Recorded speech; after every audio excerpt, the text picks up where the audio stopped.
হ্যাঁ, বিদুর বিদুরানী দুজনেই যখন কেশবের সেই রথ আসছেন, দ্বারকাধীশের রথ হস্তিনাপুরে, মলিন মুখ দুজনে একইভাবে তিনি কেবল হৃদয়ের মাঝে আস্বাদন করছেন। আহা দেখো দেখো, এই প্রখর রৌদ্রের মাঝে কেশব এসেছেন, না জানি কখন ভোজন করেছেন, এখনো ভোজন করেন নাই, হয়তো জল পিপাসা পেয়েছে কেশবের। আত্মবোধ সেবা, সেবাটি আত্মবোধ না, এমনটা ঠিক। সভা থেকে বেরিয়ে গেছে, কর্ণ কুটিয়ে থাকে, গোবিন্দ কি আসবে আমার ঘরে?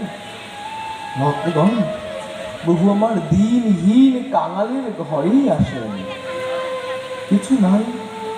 যদি কিছু না থাকে, আপনাকে ওই বিবিধ প্রকার ব্যঞ্জনাদি দরকার নেই, আপনার কাছে যা আছে আপনি তাই দিয়ে ভগবানকে ভোগ নিবেদন করুন। আপনার কাছে যদি কিছুই না থাকে, তবু আমার কাছে কিছু নাই, তুমি ফুল তুলসী গঙ্গার জল দিও, কদাপি গঙ্গার জল যদি নয়ন শুকিয়ে যায়, তাহলে কি করব প্রভু? কেন? আমি যে গঙ্গা যমুনা প্রত্যেক জীবের নয়ন ধারায় দিয়ে রেখেছি, একবার ওই হাগৌরাঙ্গ হলাম বলে নয়ন জলধারায় ভাসিত হয়ে একবার ডেকে দেখো, আমি তাতেই খুশি, আমি তাতেই প্রসন্ন হয়ে যাব। বিদুরজি কথাটি শুনে, আমার বিদুর কাকার ঘরে নিমন্ত্রণ আছে শুনেই বিদুর বিদুরানী চলে গেলেন। বিদুরানী গোময় দিয়ে লেপন করতে লাগলেন, আর বিদুর তিনি গেলেন সেই মাখন মিশ্রি ইত্যাদি সেই জোগাড় করতে। কেশব বলতে লাগলেন, দুর্যোধন, কয়েক জায়গায় খাওয়া যায়, যদি জীব সে যদি অতি ক্ষুধার্ত থাকে তাহলে সেখানে সে ভোজন করতে পারে। আমি ক্ষুধার্ত নই, আমি ক্ষুধার্ত নই যে আমি তোমার কাছে ভোজন করব। আর যদি নিমন্ত্রণ থাকে তাহলে সেখানেও ভোজন করা যায়, তোমার বাড়িতে আমার নিমন্ত্রণও নাই। আর যদি প্রীতি সহকারে কেউ কোনো কিছু ভোজন করানোর চেষ্টা করে, সেখানেও ভোজন করে, কিন্তু আমি এই তিনটি বস্তুর মধ্যে তোমাকে আমি কিছুই পাচ্ছি না তোমার মাঝে যে আমি ভোজন করব। ভক্তের দ্রব্য প্রভু কারি কারি খায়, অভক্তের দ্রব্যের প্রতি ফিরিয়ে আনা তাকায়। কেন কেন কেড়ে খায় নাই? এই নবদ্বীপের বাজারে শ্রীধর আজ থোর মোচা নিয়ে বসেন, নিত্য প্রতি বসেন, কিন্তু কোনো ক্রেতা যদি আসেন তাহলে সে বিক্রি করে না। কেন? আমার গৌর আসবে, গৌর আসলে আমি এই মোচা, এই কচুর শাক, এই থোর এটি গৌরের জন্য নেব। গৌর যখন আসেন, আর গৌর যখন আসলেন, গৌর এসে এবার যখন এসেছেন, শ্রীধর এই মোচার মূল্য কত? না প্রভু, এই মোচার মূল্য 16 আনা।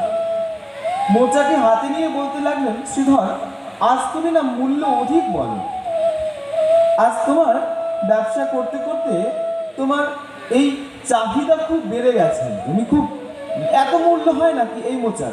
না, এই নাও 4 আনা। না না প্রভু, এই মোচার মূল্য 16 আনাই দিতে হবে। এক প্রান্তে মহাপ্রভু ধরেছেন, টানছেন, আর এক প্রান্তে শ্রীধর ধরে বলছে, না না, যতক্ষণ তুমি 16 আনা না দেবে আমি তোমার এই মোচা তোমায় দেব না। ভক্ত বলেন, প্রভু তুমি আমায় 16 আনা কৃপা করো, তাহলে আমি তোমার হব।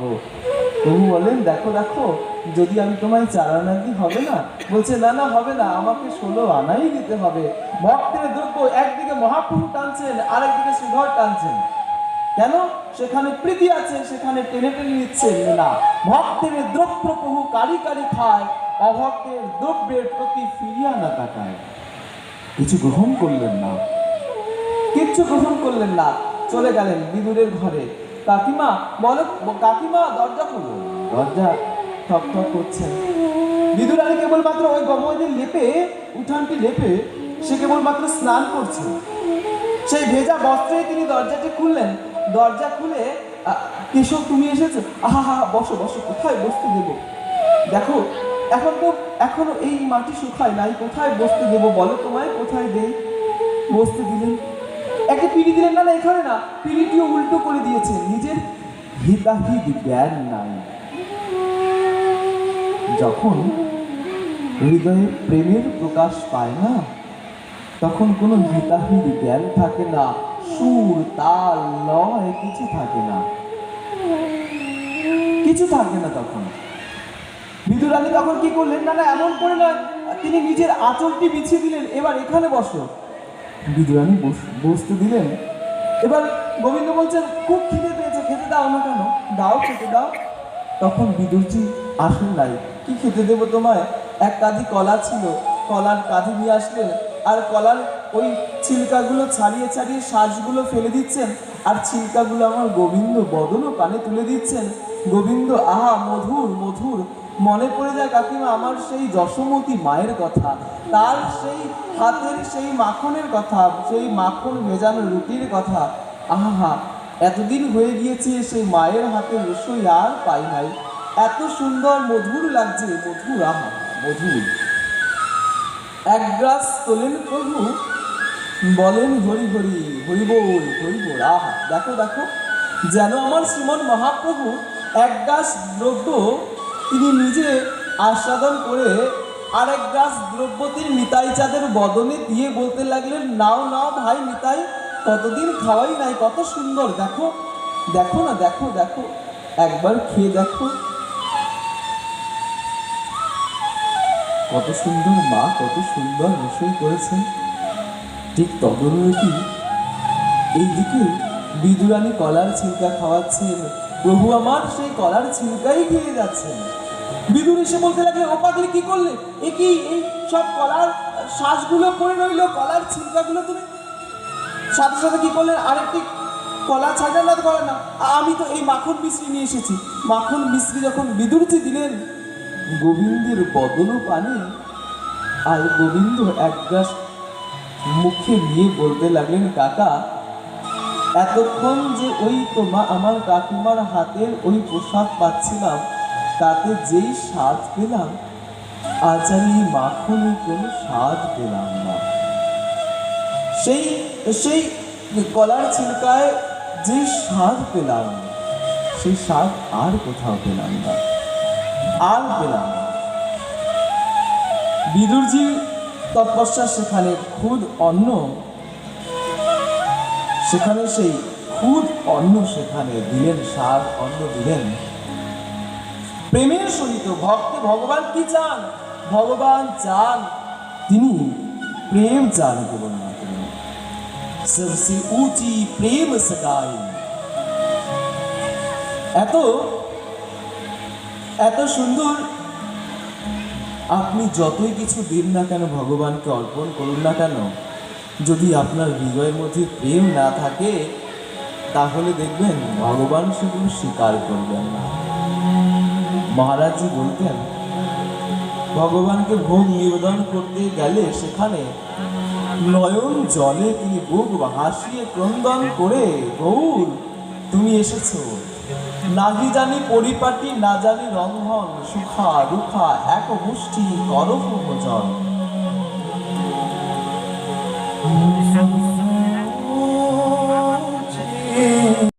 হ্যাঁ,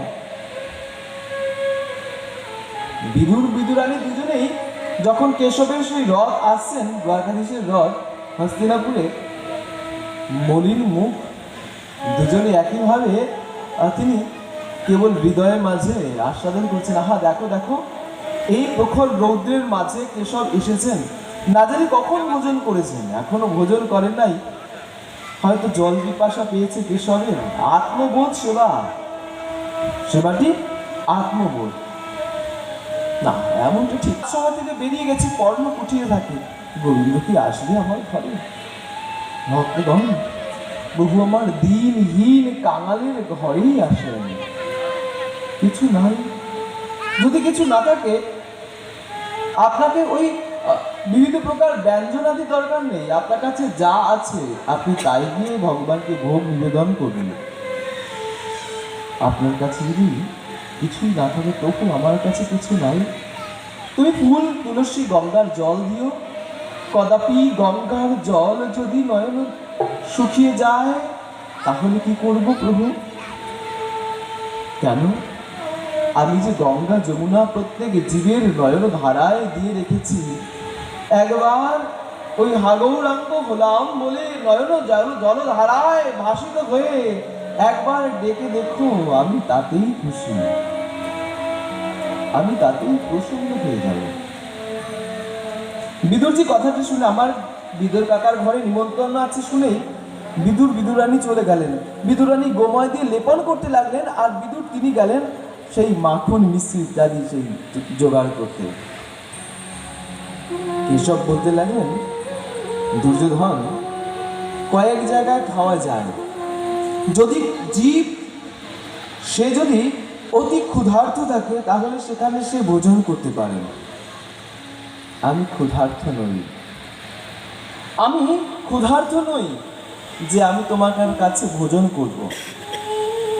আর যদি নিমন্ত্রণ থাকে তাহলে সেখানেও ভোজন করা যায়, তোমার বাড়িতে আমার নিমন্ত্রণও নাই।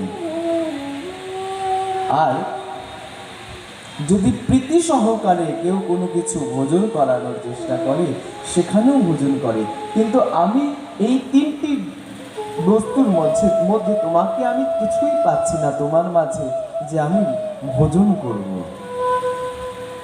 ভক্তের দ্রব্য প্রভু কারি কারি খায়, অভক্তের দ্রব্যের প্রতি ফিরিয়ে আনা তাকায়।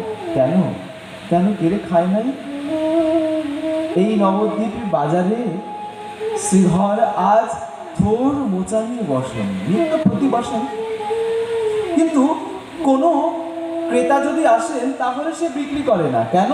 আমার গৌর আসবে, গৌর আসলে আমি এই মোচা, এই কচুর শাক, এই থোর এটি গৌরের জন্য দেব। গৌর যখন আসেন, আর গৌর যখন আসলেন, গৌর এসে এবার যখন এসেছেন, শ্রীধর এই মোচার মূল্য কত? না প্রভু, এই মোচার মূল্য 16 আনা। মোচাকে হাতে নিয়ে বলতে লাগলেন, শ্রীধর আজ তুমি না মূল্য অধিক বলো, আজ তোমার ব্যবসা করতে করতে তোমার এই চাহিদা খুব বেড়ে গেছে, তুমি খুব, এত মূল্য হয় নাকি এই মোচার? না, এই নাও 4 আনা। না না প্রভু, এই মোচার মূল্য 16 আনাই দিতে হবে। এক প্রান্তে মহাপ্রভু ধরেছেন, টানছেন, আর এক প্রান্তে শ্রীধর ধরে বলছে, না না, যতক্ষণ তুমি 16 আনা না দেবে আমি তোমার এই মোচা তোমায় দেব না। ভক্ত বলেন, প্রভু তুমি আমায় 16 আনা কৃপা করো, তাহলে আমি তোমার হব। প্রভু বলেন, দেখো দেখো, যদি আমি তোমায় 4 আনা দিই হবে না? বলছে, না না, হবে না, আমাকে 16 আনাই দিতে হবে।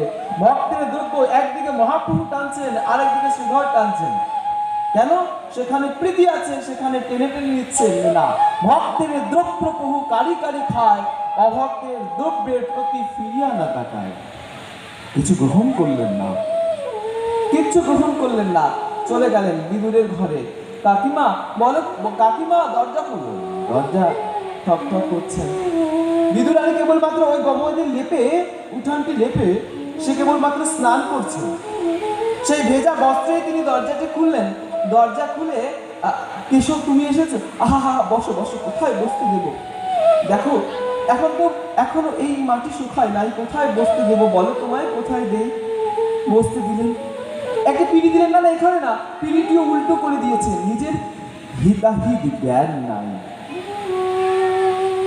যখন হৃদয়ে প্রেমের প্রকাশ পায় না, তখন কোনো হিতাহিত জ্ঞান থাকে না, সুর তাল লয় কিছু থাকে না, কিছু থাকে না। তখন বিদুরানী তখন কি করলেন, না না এমন করে না, তিনি নিজের আঁচলটি বিছিয়ে দিলেন, এবার এখানে বসো। বিদুরানী বসতে দিলেন। এবার গোবিন্দ বলছেন, খুব খিদে পেয়েছে, খেতে দাও না কেন? দাও, খেতে দাও। তখন বিদুরজি আসেন নাই। কি খেতে দেবো তোমায়? এক কাঁধি কলা ছিল, কলার কাঁধি নিয়ে আসলেন, আর কলার ওই ছিলকাগুলো ছাড়িয়ে ছাড়িয়ে শ্বাসগুলো ফেলে দিচ্ছেন, আর ছিলকাগুলো আমার গোবিন্দ বদন কানে তুলে দিচ্ছেন। গোবিন্দ আহা, মধুর মধুর, মনে পড়ে যায় কাকিমা আমার সেই যশোমতী মায়ের কথা, তার সেই হাতের সেই মাখনের কথা, সেই মাখন ভেজানো রুটির কথা। আহা, এতদিন হয়ে গিয়েছে সেই মায়ের হাতের রসই আর পাই নাই, এত সুন্দর মধুর লাগছে, মধুর, আহা মধুর। এক গ্রাস তোলেন প্রভু, বলেন হরি হরি, হরি বল হরি বল। আহা, দেখো দেখো, যেন আমার শ্রীমন মহাপ্রভু এক গ্লাস দ্রব্য তিনি নিজে আস্বাদন করে আর এক গ্লাস দ্রব্য তিনি নিতাই চাঁদের বদনে দিয়ে বলতে লাগলেন, নাও নাও ভাই নিতাই, কতদিন খাওয়াই নাই, কত সুন্দর, দেখো দেখো না, দেখো দেখো, একবার খেয়ে দেখো, কত সুন্দর মা, কত সুন্দর রসই করেছেন।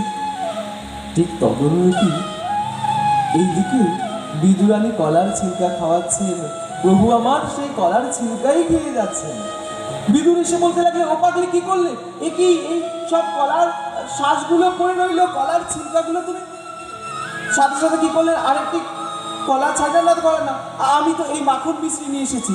মাখন মিশ্রি যখন বিদুরজি দিলেন গোবিন্দের বদন পানে, আর গোবিন্দ এক গ্লাস মুখে নিয়ে বলতে লাগলেন, কাকা এতক্ষণ যে ওই তোমা আমার কাকিমার হাতের ওই পোশাক পাচ্ছিলাম, তাতে যেই স্বাদ পেলাম, আজ আর এই মাখনে কোনো স্বাদ পেলাম না। সেই সেই কলার ছিলকায় যে স্বাদ পেলাম, সেই স্বাদ আর কোথাও পেলাম না, আর পেলাম না। বিদুরজি তৎপশ্চাৎ সেখানে খুদ অন্ন, সেখানে সেই খুদ অন্ন সেখানে দিলেন, স্বাদ অন্ন দিলেন প্রেমের সহিত। ভক্তে ভগবান কি চান, ভগবান চান, তিনি প্রেম চান কেবলমাত্র। সবসে ऊंची প্রেম সগাই। এত এত সুন্দর, আপনি যতই কিছু দিন না কেন, ভগবানকে অর্পণ করুন না কেন, যদি আপনার হৃদয়ের মধ্যে প্রেম না থাকে, তাহলে দেখবেন ভগবান সেগুলো স্বীকার করবেন না। মহারাজজি বলতেন, ভগবানকে ভোগ নিবেদন করতে গেলে সেখানে নয়ন জলে তিনি বুক হাসিয়ে ক্রন্দন করে, গৌর তুমি এসেছো, নাহি জানি পরিপাটি, না জানি রন্ধন, সুখা দুঃখা এক মুষ্টি করো ভোজন।